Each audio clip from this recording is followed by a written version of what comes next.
Well, Shabbat Shalom again, everybody. The lesson, you are because I am.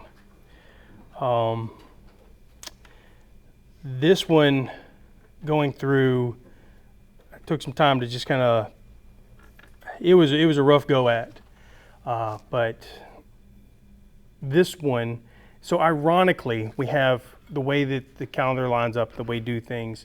There'll be double Parshas, so you have 29 Parsha and 30 Parsha. But just a few chapters ago,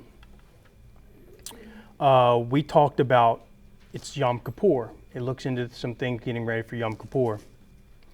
And it's a reminder that we are not holy because we have to prepare ourselves to come before God. Not only that, but even in our earthly place here, the mediator, the high priest, had to prepare himself to go before God for us.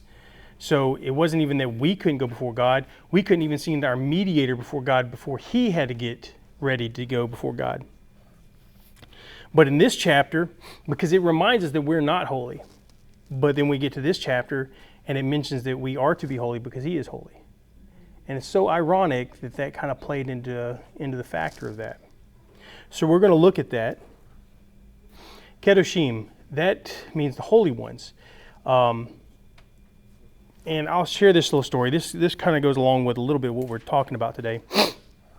It's springtime. We got, even my wife was just saying outside, there was a lot of runners running around here. It actually feels good because the weather's right. I've been getting out, getting back.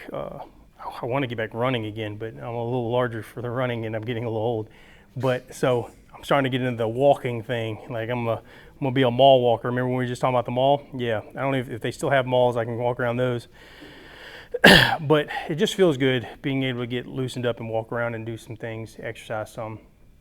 And I was watching a video. It just popped up, and it was a runner it was in a marathon somewhere in a big city. And I've seen a lot of these videos before, but this runner was going and his legs locked up. When they shake and they can't stand. So he just goes down, he starts crawling, and he's like, full-grown man just bawling his eyes out. He can't stand, he's in pain. And he tries to stand, but he just keeps falling over. And these runners just blaring by him, and they're running around. He crawls off to the side, and everybody behind the things, and they're videoing, and he's trying to stand up. He's trying to grab on anything, can't stand it, and his legs are just shaking. I mean, he just fatigued. He's done. And people were just running by and they're watching him, And I was like, oh man, this is terrible, And he trained for this, he trained. And he just goes, man, I can't even make it. And then this one runner comes up and just scoops him up. And he tries to help him walk and he can't walk. And the other runner can't go nowhere either because he can't carry him, So he's trying to get him to stand up, and another runner comes up on the other side. And they just got him. He put his arms around him, and you just see his feet just kind of like, he's trying to support a little bit, but the runners are just dogging. Both of them were running at a good pace, and they got him in the middle, and they were just carrying him. And I was like, oh, man. And then everybody in the crowd's just clapping. They just run off, and they just go, right, great. So they got three guys, and the guys just holding on to him, and he's trying to keep going. Now, he slowed them down, but they're still got a good pace. And then all three of them were getting a pace going together, but they carried them on. I was like, wow, that was really cool. It was just really good to see that. I was thinking the whole time I'm watching all these runners just run by and they're just looking at them and they're just like, I'm gonna beat that guy. That's the attitude they have. It's like I gotta finish my race, but man, he just fell out. I can do. But when multiple people stepped in, it was good. And that actually, seeing that video helped me think about things in this Torah Parsha. And I was like, man, things were just kind of clicking. Kedoshim. We talked about that before. It's a word, Hebrew word, kiddush. It means holy. And kedoshim, the end with we call it the I-M, the im sound of it, the yomim, it adds plurality to it. So that's the plurality. We look at other words, the kodesh, ha-kodeshim. This is the holy of holies. So you see the word repeated multiple times, and the little part there with this makes the ha sound. That's just it's the hey. It just makes the ha sound, which basically just means the. When you see that at the beginning of the word, it just means the. So this is the Holy of Holies, kind of the way that's worded out. But Kedoshim is a plural form of holy. So it's the holy ones. This is multiple of holies. We're looking here in Leviticus chapter 19, 1 and 2. This is the way that it is written out. It says, Adonai said to Moshe, speak to the entire community of Israel. Tell them that you people are to be holy because I, Adonai, your God, am holy. And we see that broke down into color coding. You'll see sight words. People who are going to be taking the introduction to Hebrew, you'll have sight words. Moshe is going to be a good sight word for you guys. When you start sounding out individual letters, you'll start seeing some of these come up. But the yellow right there is Moshe. And so Bnei Israel, that is the children of Israel. A lot of versions will say the community of Israel. People say the children of Israel. Well, the Bnei Israel is the sons of Israel. It's kind of the way it's worded. But the context, we'll change the words to make sure that we're trying to understand in the context through westernized eyes, but Bnei Israel is the sons of Israel, the children of Israel. And it says, you people are to be holy. And this is where we see Kiddush at. So we see the word Kiddush there, and you see Kedoshim, meaning plural, and that's in the orange right there. So we are called to be holy because our God is holy. The other thing that I want to bring up before we get really into this, we talked about how many times the word holy is used, and say, well, it's used all the time. And we've brought that up, and this was out of one of our older lessons that we did, but it talks about the heavens and the earth were finished along with everything in them. And on the seventh day, God was finished with his work, which he had made. So he rested on the seventh day with all the work which he had made. We read that in our liturgies. Remember, I was like, why don't we read liturgies? We're just reading Bible verses. That's what we're doing. God blessed the seventh day, and he separated it as holy, because on that day God rested from his work which he had created, so that it itself could produce. The only time in the book of Genesis holy is ever used was in this verse. It's the only time we see it was in this verse. The next time it's used is in Exodus chapter 3, verse 5. That's the second time it's used, and that's where God tells Moses to remove his sandals because he's standing on holy ground. So the only two times he's ever used holy, the first two times in your whole Bible, was only one time in Genesis talking about the Shabbat. It's the only time he mentioned holy. The only time we got to see it. We saw a lot of good things, but we only saw one holy thing. And then we got to Exodus, and then we saw that Moses was talking before God, and he walks before God. He goes, the ground you're standing on is now holy. It's the second time it was ever used. So we're building off of that to understand what holy and what is holy. So what's the difference between good and holy? And I brought this up on multiple lessons, but I really wanted to retouch on this. This is something that, if I'm repeating it or if I'm saying things again, it's good, because a lot of people might not have heard it the first time. And sometimes I'll go back through and read things and go, I need to hear it myself, So what is the difference between good and holy? And I always like to pull up the dictionaries on these. So this is the Webster Dictionary that you pull off the shelf. And you see right there, new edition. I mean, everything comes out of new editions, right? Everything does. But the definition for holy is exalted or worthy of complete devotion as one perfect in goodness and righteousness. And you go, wow, that's holy. It's the new edition. But if we backtrack about 200 years ago and look up Webster's Dictionary from 1828, we'll see this. There's Noah Webster from 200 years ago. Holy, properly whole, entire or perfect in a moral sense, hence pure in heart, temper or dispositions, free from sin and sinful afflictions. Applied to the Supreme Being.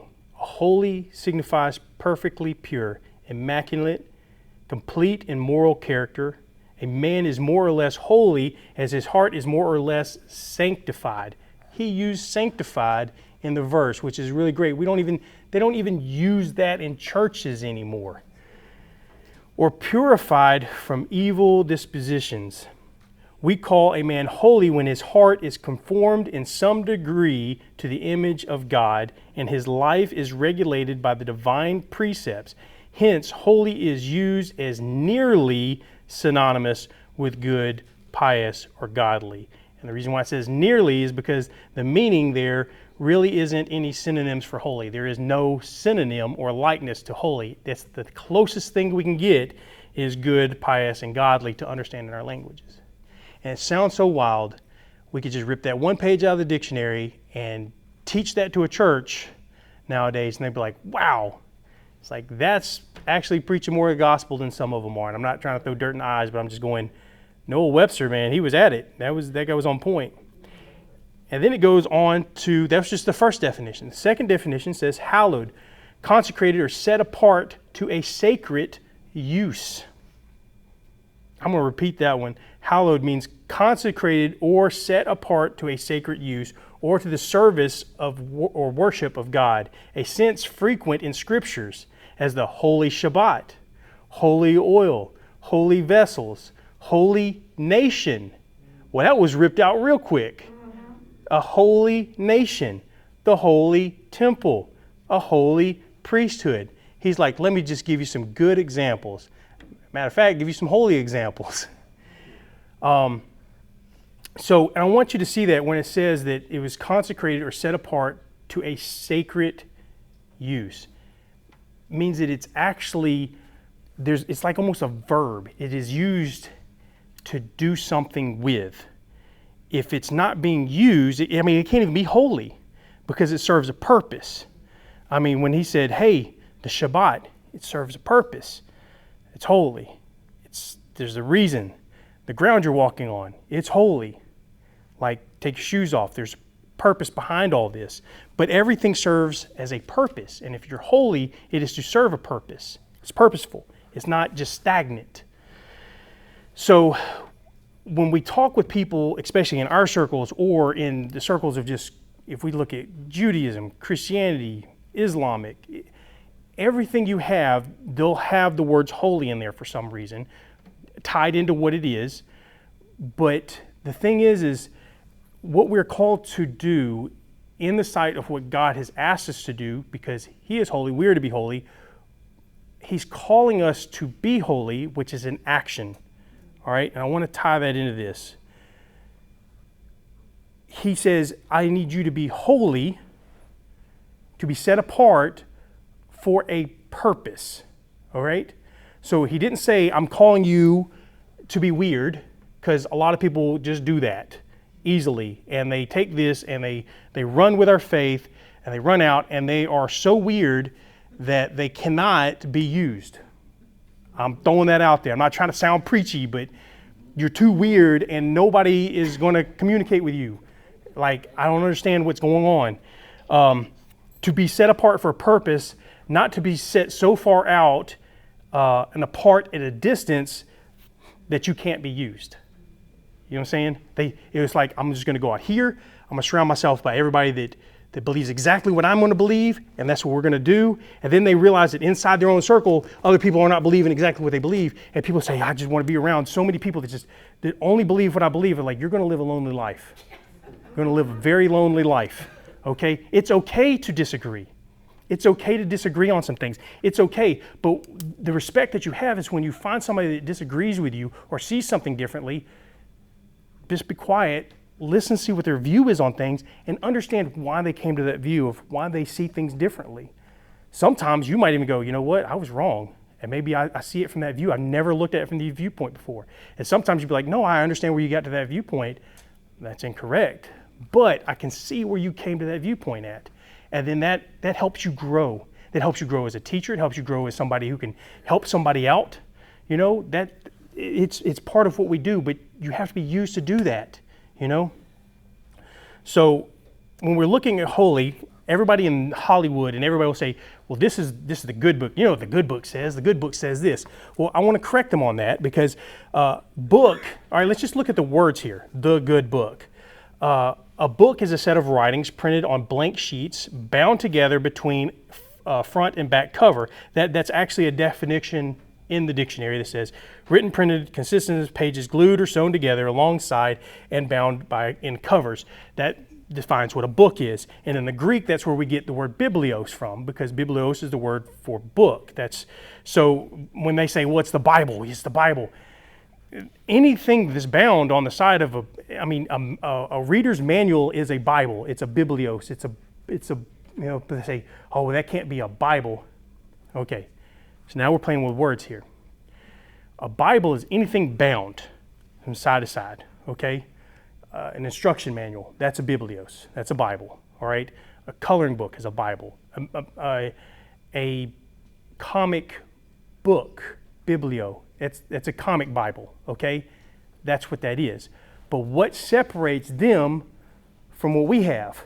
That would be because it's a holy book set apart for a purpose. It's not just a regular Bible, it's a holy Bible. So a lot of people will say Bible, but they're leaving out the holy part, and they want us to say, did you read your Bible? Which Bible you're reading? A coloring book? A magazine?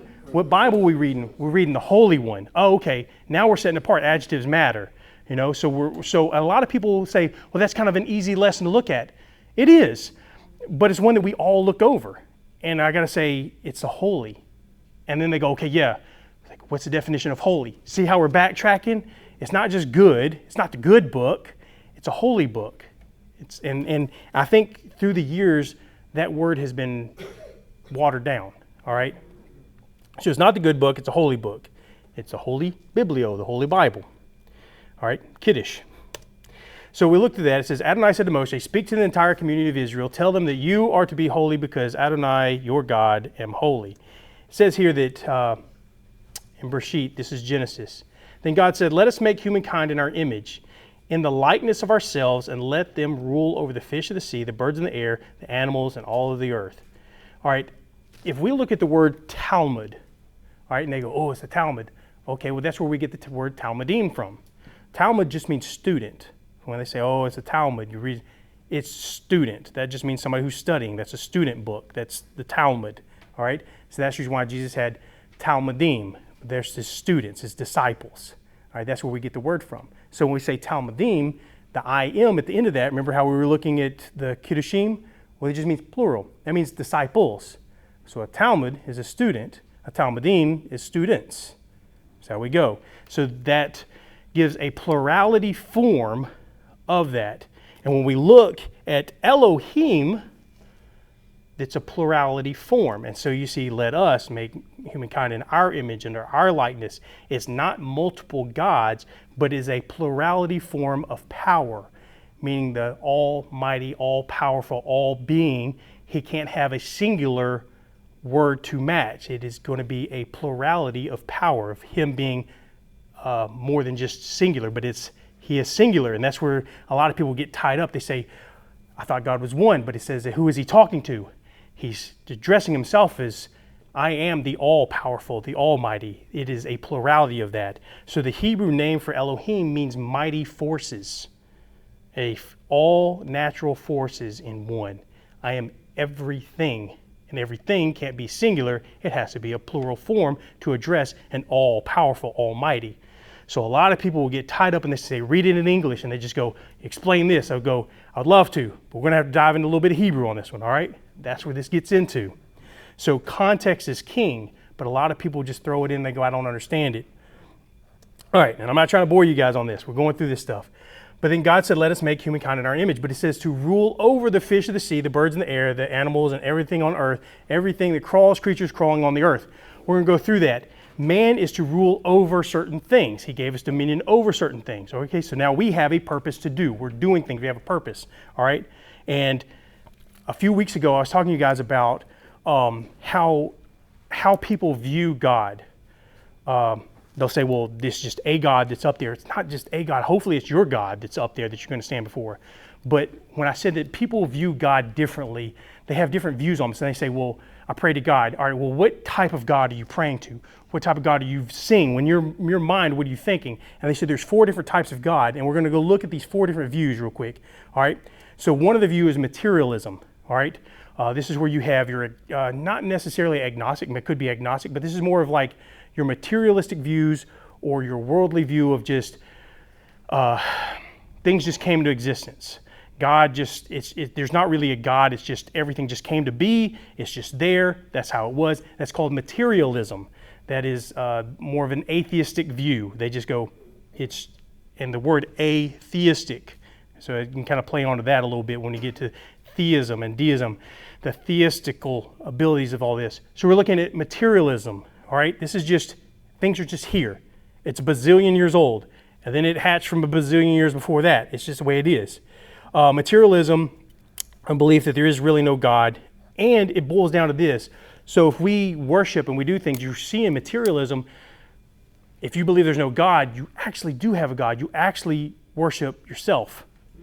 You put yourself before every creation that you must live on. The old saying goes, get this, so it's kind of weird. I'm just thinking of this too. There was a pastor one time says, can you plant a shade tree that you will never enjoy? Can you plant a shade tree that you will never enjoy? You're going to plant a shade tree and you go, that's going to be a big shade tree someday, but it's going to take too long to grow. I'll never be able to sit under it, but I'm planting it for somebody else. A materialistic mind frame can't wrap their mind around that because they are God. They have to have so it will benefit them. If it can't benefit them, they're not to benefit other people because they're not God. They're not worshiping them. They worship themselves. So it's a selfish type style. And just thinking about that. So when a lot of us will sit there and say, in our text, it talks about the next generation. We're constantly planting shade trees that somebody else will enjoy. Fruit tree that you will enjoy. So it says, come, let's bow down and worship. Let's kneel before Adonai who made us. For he is our God, and we are the people in his pasture, the sheep in his care. So we're created to worship, and we will worship something. Remember I even brought that up. We praise him for the good things he does. You can praise a dog. You can praise a child. You can praise God. That's just saying thank you. I'm praising you for the good things you do. So that's praise. Worship is different. It's praise and worship because we worship him for who he is. We can't worship a dog. You can, but I'm just saying worship is different than praise. All right? But we worship him for who he is. We praise him for what he does. So that's why it's praise and worship. So we look at that. So materialism doesn't really fall into our category for that because we're going to worship something outside of ourselves, and then we're to bow down to something greater than ourselves, which materialism does not accomplish that goal. The other one is pantheism. This gets into more the Eastern philosophies and things like that. So pantheism is a philosophical religious belief that the universe and God are kind of one and the same. It kind of goes with like the Force in Star Wars, where it's like, your Force it's in everything, and everything has the Force, and God's in everything, and you're in God, and the Spirit's everywhere, and you're a God, I'm a God, this is a God, the bees are a God, and it's pantheism. There's a spirit, an aura that's just there. That's pantheism. The problem with that is right here where it says we are to rule over the fish, the sea, the birds, and the air, and everything there. We're given dominion over this stuff. How can we be dominion over God if that has God? See what I'm saying? Yeah. So pantheism doesn't line up with what we got either. That's not correct. So you can't rule over everything if God is everything. All right? So that's not either, but that is an actual form. And if you saw, I'm going to back up here. The pantheism is just saying this, it's just everything is God. The world, everything is just God. But when we look at deism, deism suggests that God he created the universe, but he remains detached and uninvolved after the initial creation. He basically was like a grenade. He was like, boom, I set it off, pulled the pin, boom, it's all in action. I'm going to step back and it all happened. Look at it go. Look at it go. Would you look at that? So theism believes that God, so that's deism. Deism just believes that he created this, but God's up here, we're down here, and he does not communicate. There's just a God, we are people, he doesn't control this stuff, we just do what I do, and he just watches over and he says, I created this, that's it. That's deism. But theism believes that God actively participates in and interacts with the world. But I want to look at this real quick. It says, they are to make me a sanctuary so that I may live among them. At deism, it wouldn't fit because he wants to be involved with what we have. That is theism. When you're theism, you believe that God created, but he also interacts with his creation. That's theism. So these are the four views that people have about God and how they view things. So theism believes that God actively participates and interacts with the world that he had created. It says, then God said, let us make humankind in our image, in our likeness. And talks about the birds in the sea, the birds and the fish in the sea, the birds in the air, the animals and all that in the earth, over every crawling creature that crawls on the earth. It says, so God created humankind in his own image. In the image of God, he created him. Male and female, he created them. This created humankind, the very essence of his character. A lot of times they say in the image, and it really means a lot in the character of God, because we have the characteristics of our Creator. The major characteristic that he has, we were at the detention center the other day with young men and women up there, and I believe it was Mark, somebody brought up and they said, what is a characteristic of God? And they were naming off things. They were naming off really good things. The list goes on and on. But one of the ones that I always like to point out is he's a creator. He is the creator. He is the creator. That is one of the biggest characteristics of God, because that's what we're here. We were created, and we were created in his image as a creator. And I always point this out, like birds, they'll build bird nests. I always use this example. That's a bird nest. How old is that bird nest? I don't know, it'd be 2,000 years old, all I know. That's what a bird nest looked like when Jesus walked. That's what bird nest looked like when Moses was walking around. That's what bird nest looked like when Adam was walking around. That's the same bird nest. I don't even know how old these are. They're probably using the same nest. I don't know. But I'm just saying, a bird nest is going to look like a bird nest no matter how it is. It doesn't go out of style. They don't go, it's old last week.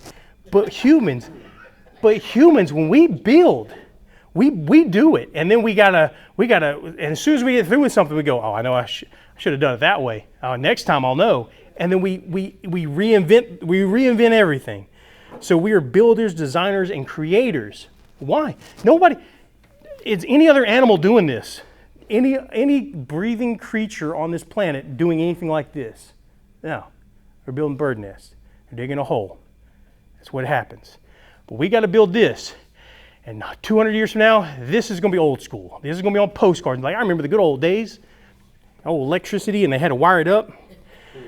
That's what we do, because no other creature does this. It's in our design as a creator. And he is holy, so we have a longing to be holy. And I'm going to go here, as we keep reading, he talks about you're to be holy, but then he starts giving lists of things in chapter 19. He starts saying, you're to be holy. And then he says, do this. Don't do this. Don't do this, but do this. And he's giving examples of what would help make you holy. All right? So he's going through lists. All right? So let's look at some of these. Revere his father and mother. Keeping the Shabbat. I'll say this. I'm going to joke with Chase here a little bit on this one. Last week we were talking about Norris had his 61st wedding anniversary, and his cousin married him. His cousin is 101, still alive. And I told Chase that, and Chase, first thing he said was, that dude must really, really love his mother and father. He must really respect his mother and father, because he get that long life. He goes, man, I said, that dude's 101. He loved everybody's mother and father. I mean, but it's the jokes that we do that we just go, we refer back to the Bible on these things. We go, man, because that's what that would be. But he said he loved his mother and father, honored his mother and father. Keeping the Shabbat was part of it. Keeping the Shabbat.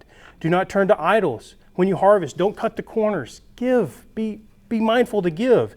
Do not steal, defraud, or lie to each other. Do not swear by my name falsely. Don't say I swear to God. I put it on my mama. Why? Why are you saying I put that on my mama? Like, don't say that. That's stupid. Let your yes be yes. Let your no be no. Don't say I put it on God. I promise God. You got a Bible. If you got to do all this to me to believe you, I'm throwing up red flags on this one. Be truthful. Don't lie. When you say you're going to do something, do it. Do not oppress or rob your neighbor. Sometimes we say that's a given. It's not a given. Don't do that. How to treat deaf and blind people. Somebody's leg's given out in a race. Come on, help. They had the handicap. Do not be unjust in judging people, because he says, be holy like me. He's a just God. He's a just God. He's righteous. I want to bring this to a point. When they're going through these do's and do nots, the word Torah, people translate as law. It's always known as law. The correct phrase is actually, it's a phrase. It says the instructions of righteousness, or instructions for righteousness. The instructions, now I said instructions for righteousness. I didn't say suggestions, okay? I didn't say suggestions. They're instructions for righteousness. But instructions, if you can see it in the viewpoint of their instructions, that's the way I want people to view this. Because when they say, well, it's the law, people say it's the law. And if you look in the Bible and you go to the very beginning, they say, these are the books of the law. Those are the books for the instructions, all right? And I always like to use this example. I'm going to throw this out there. People were talking about Yeshua, and they said, hey, Yeshua is the Torah. It's the living Word of God. When the Word became flesh. That's right. It's the Word became flesh. These are instructions. When you have a manual and try to put something together and you just have written instructions, but isn't it good when you have a visual, when you have pictures, and go, hey, just follow the pictures? I mean, come on. The written Word came with instructions, a visual that we can follow. So if you look at instructions, look at it as the instructions, all right? So, and I'm going to throw this out there. One of the guys came visit, and I'll throw him out if he watches the video later. David came up and he says, hey, and it was really cool. I like his heart about some things. He came up and he said, hey, I have a view of something, and he straight up, the way he said it, you can tell he's talked to a lot of people before in the past. He goes, me and you might not agree on the same things. Oh yeah, I don't agree with a lot of people on the same things. People don't agree with me on the same things. I get you. And he goes, well, what's your take on this? I said, well, that's great. He showed me a passage that he was thinking of, and I said, well, here's a better question. What do you think of it? What do you think about it? And he was like, well, this is the way I hold it to. And I said, all right, cool. That's a good opinion, because this isn't fact. We can't do it on fact. It's opinionated. And I told him, I said, I will buy that opinion from you. I agree with that opinion. There is multiple options for this, but yours is educated. You put a lot of thought into it. You've studied it. That's an opinion that I actually hold to. Yes, I hold to that. That showed me that he came and he said, this is how I studied, this is how I looked at it. And instead of me saying, this is how I view it and this is how you should view it, I said, how do you view it? He showed me how he viewed it, and I said, I buy that. You sold me on that. Matter of fact, I think the same thing, and I wasn't going to tell you that, but I told him afterwards. We can agree on this. I actually would buy it into that majority view on that, yes. And he was like, oh, okay, cool. I was like, yeah, it's good. I was like, I only teach on facts. I don't teach on opinions. If I do teach on opinions, I'll share multiple opinions of how that works. But I can only state on facts, okay? When he gets into some other little things, he gets into opinions, and everybody's got one, and we're probably all wrong and he's right. But it was really good because he came to me with his view of something that it really bothered him about some things, and I shared, and he has a good view of it. I'll say that if he watches this, he has a very good view of it. He's came a long way in his faith. He has a long way to go. He has a long way to go just as much as I do. We're in this together. Nobody's all there. I'm still learning. If you have learned everything and you're good and you're done, you've learned it all, hey, I don't know what to say to you, man. Norris comes up to me at 81 years old, 81, 82, and he's like, hey, I'm still learning. He came up to me the other day. This meant so much to me. I look up to him and I respect that man so much. He is something that I would love to be like in my future. Like, I would like to be like him. I look at him as like a father figure. And he came up to me the other day and he was like, good lesson. I learned something today. I was like, dude, you're 82. You should know it all by now, and that's the way it should be. But he says, no, I learned something. I like that. I learned something new today. And I was like, fantastic. He goes, I'm still learning. That's what he tells me. And I was like, that's the mentality. That's the humbleness. And I'm like, that's why I strive after that guy, So it's just good. I'm not going to ever all have it. I'm just trying to share what I do have. And so that's the way that is. So I just encourage for people like David to keep studying. He did good. And we got a long ways to go. And I'm speaking for that everybody in the room. We all have a long way to go. And we just went through the Passover season, and we talked about redemption. We talked about freedom. And this is going back on our lesson here. We talked about redemption, and the whole thing was freedom. Passover was being free, set free. And I asked a question that I never followed up on, but I want to follow up on it now. Is like, what are you going to do with all your freedom? And I want to bring this up. People want to witness. You want to be a witness. The fact is when you get around certain people and they start seeing the instructions, the law is how they say it, and you go to witness to people and you want to be the light to people, just saying from an outside point of view on this, a lot of times it comes across as, this is what I have to do. The law says this, do this, don't do this, don't do this, and you're doing that. And as a witness, it's not the law. I'm not chained to it. This is my instructions. These are the instructions God gave me. This is just my way of life. This is my way of life. This is the way I live it. I don't walk around going, God says I have to do this or I have to do that. You have to do this and this and this.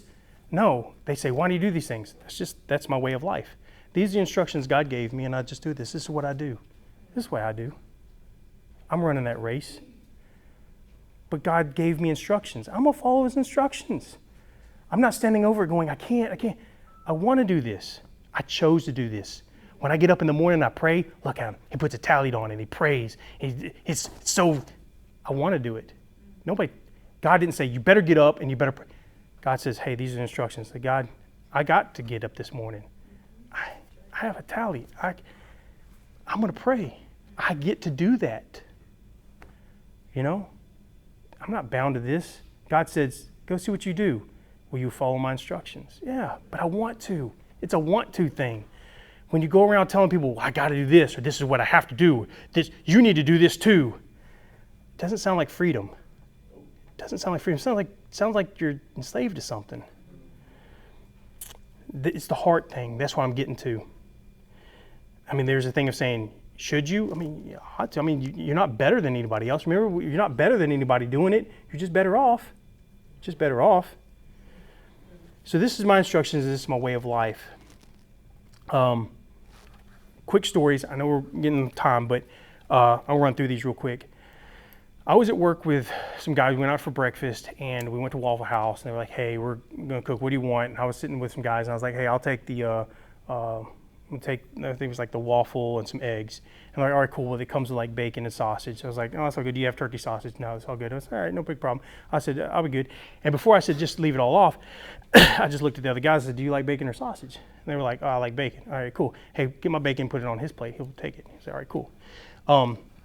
So then that opened a conversation. Okay, that opened the conversation up. They were like, hey, we know that you have a different religion or faith or something. You know, they didn't know how to explain it. And I've shared this story before, but I said, hey, let me beat you to the chase on this one. You think, like, why do I not eat pork? And they say, do you think I'm going to go to hell if I eat pork? And they're like, yeah, do you think that? I said, if I think that was going to send me to hell, why would I give it to you? Why would I give it to you? And they were like, well, that's good. I like you guys. I don't want you to go to hell. I'm not going to put it to you so you go to hell. No, that's not how that works. This is the walk that I'm on. These are the instructions I'm given. I am growing. That's called sanctification. I'm just growing through this process. That's the way it goes. It's all right, cool. And then the second story I want to share with you is at a different job. A lady made some breakfast sausage balls in the morning, and I was walking by, saw a whole big plate of them. I was like, oh, cool. And it smelled, you know, there was a smell because they had that and a lot of other little items and stuff like that too. And there's one guy that I didn't really know too well. He's an old military guy or whatever. And he was like, hey, those are so-and-so she made in the morning. She's on a diet and she has turkey sausage balls this morning. Oh, cool. And they're for everybody. I said, all right, good. So I take a bite of it, and I swallowed it, and I looked, and I was like, that wasn't turkey. And then he made a suggestion how he does not like Muslims. And I was like, oh. And I just said, oh, okay. And I threw the other half away. I walked out the door and stuff. And everybody at the workplace, this is a big work environment, hundreds of people's in this building. And it got kind of quiet for about 15, 20 minutes there. I just walked back, did my little thing. And the lady who made them came up and she ran up to me. She was at the bathroom or wherever she was at. She said, she says, I am so sorry. I don't make turkey sausage balls, I make pork sausage balls. I said, yeah, I know. And then the other people came up and said, hey, are you okay? I was like, I'm good, man, I'm just working, dude, I'm working. They literally thought they were getting on security. Scott is about to whoop this dude up. Everybody was thinking I was about to beat the brakes off that guy. And if this guy ever watches this, he knows I can. And I was thought to myself, you know what? I just learned a lesson. Shame on me. I need to be more, have my guard up a little bit better. That's all it was. And I thought to myself, I learned a good lesson today on that one. I did. Don't take things at face value. Just do it as it is.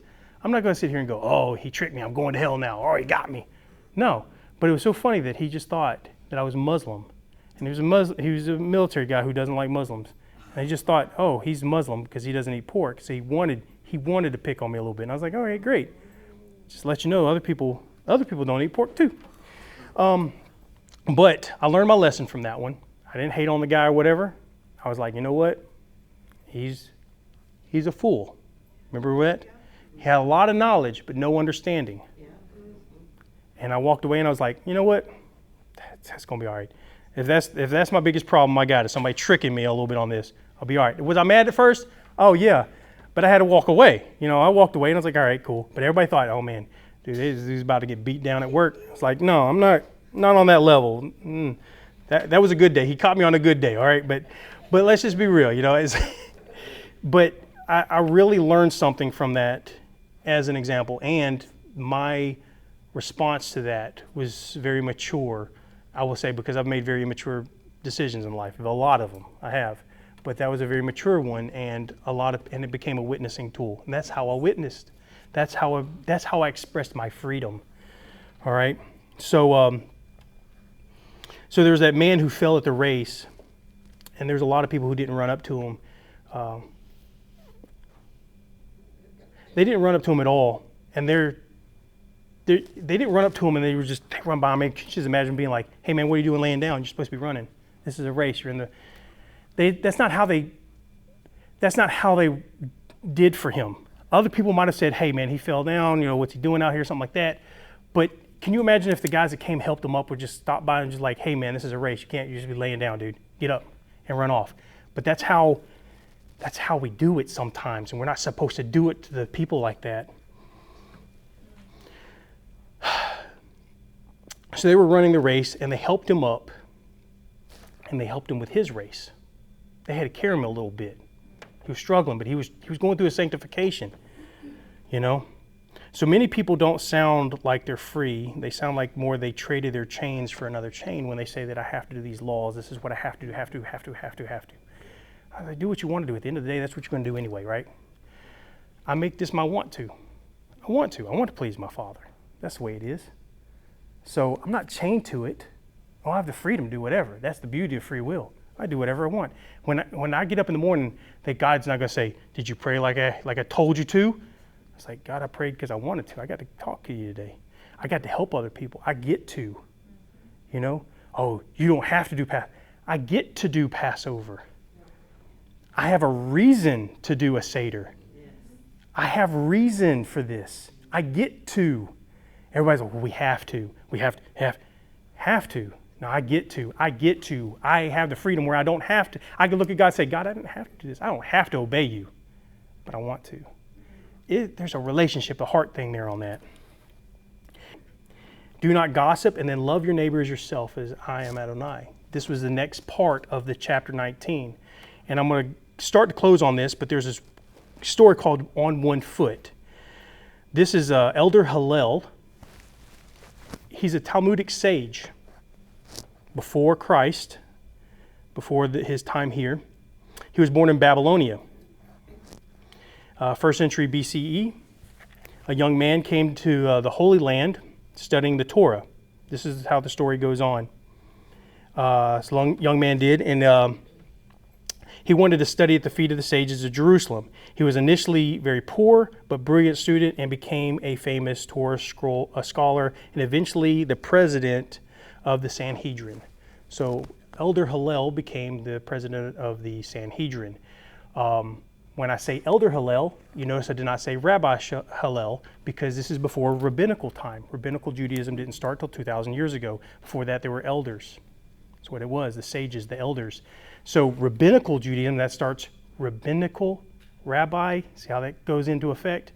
So that was around the time frame of Christ. So this is right before everything started kind of going more rabbinical. So he often was mentioned together with his colleague. Shammai is his colleague. They bumped heads a lot on ideologies, all right? So Shammai was often disagreed with interpretations of the Torah instructions and law. Shammai often followed the stricter interpretations where Hillel tended towards a more lenient understanding of the law, in that the greater majority cases, in his opinion, which means Hillel mainly came out on top of that, of his people followed more of his teaching styles. His opinion prevailed. Hillel encouraged his disciples, his Talmudim, to follow the examples of Aaron the high priest, to love peace and pursue peace. Love all God's creations and bring them closer to the Torah. Hillel was a very humble and patient man. That's what it was known for. In the Talmud, in Shabbat 31a, it says, tells about a Gentile who wanted to convert to Judaism. This was the time frame even before Christ. And he comes to Jerusalem. He says, hey, I want to convert to Judaism. And so this was not infrequent. There's a lot of people who traveled there that wanted to convert to Judaism. And what happened was the individual stated that he would accept Judaism only if a rabbi would teach him the entire Torah while he stood on one foot. This is where this comes to. So you can imagine, he comes and he says, I will convert under one thing. If you're such a good teacher, you can teach me all of this while I stand on one foot. And by the time I get exhausted and tired and I do it, I don't want to hear no more. You've got to teach it to me you got to sell it to me, all right? So the other guy, his colleague, the other one that he bumped heads with a lot, he was kind of mad about that. He said, no, I can't do that. You're coming here asking me to teach you all Torah. This is what I do. I cannot teach it to you while you stand on one foot. And I'm not going to do this. This is dumb. So in the story it says that he felt insulted by it. But then he went to the house of Hillel. This is the shul of Hillel. The sage accepted the challenge, and this is exactly what he said. He said, stand on one foot. And this is what he said. What is hateful to you, do not do to your neighbor. That is the whole Torah. The rest is explanation of this. Now go study it. That was bold. Love your neighbor as yourself. The rest of it, that's just commentary. Now go study. Hillel the elder. His son was named Simeon ben Hillel. That was his son. Simeon ben Hillel had his son Gamaliel. Gamaliel was Apostle Paul, Rabbi Shaul's teacher. So the Apostle Paul, Rabbi Shaul, he said, I studied under the great Gamaliel. Well, Gamaliel was a grandson of Hillel who taught this. Just see how things connect. As people who obey God, do not let yourselves be shaped by the evil desires you used to have when you were still ignorant. On the contrary, follow the Holy One who called you.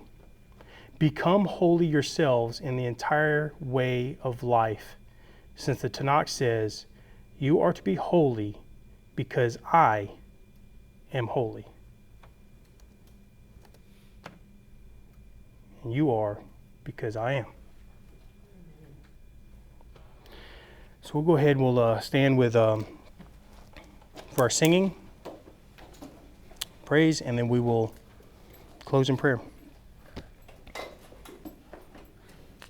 We'll go over the V'nei Hemar, which is on page 8. And it is said, the Lord shall be king over all the world, and on that day the Lord will be one, and his name one. V'nehemar v'haya Adonai lamelech al kol haaretz bayom hahu yihei Adonai echad Hushemo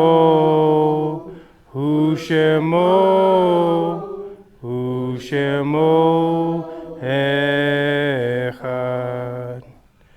God, we want to say thank you again for this day. This is a holy Shabbat. You are a holy God, and we are just aiming. We just have our sights on you, the instructions, the visual instructions, Yeshua, the Messiah, the Mashiach. We have our eyes on you, and I sometimes I just feel like maybe I'm not worthy enough. I'm not good enough to be holy. I can't be holy, and it's true, I can't. Not in this flesh, but I know that I'm chasing after that, not because you told me, not because I have to, because I woke up this morning and I said, I want to. I want you. I'm happy that you're my God. You've blessed me. The praises we give to you, we praise you because you do great and wonderful things for us. And it's sometimes when we go through rough stuff, we might not be having great and wonderful things in our sight towards you, but we still worship you because of who you are, because of the holiness. We can't worship anything else. Nothing else is holy. So we give you the praise and worship today. And we have our eyes on you. Thank you for your instructions, the written and visual. We chase after that. And it's in Yeshua's name we pray. Amen. May Adonai bless you and keep you. May Adonai make his face shine on you and show you his favor. May Adonai look upon you and give you peace. Yevareka Adonai ve'yishmerecha. Adonai pano v'lecha ve'hunecha. Yisa Adonai pano v'lecha ve'asim leho. Shalom. Shabbat shalom, guys.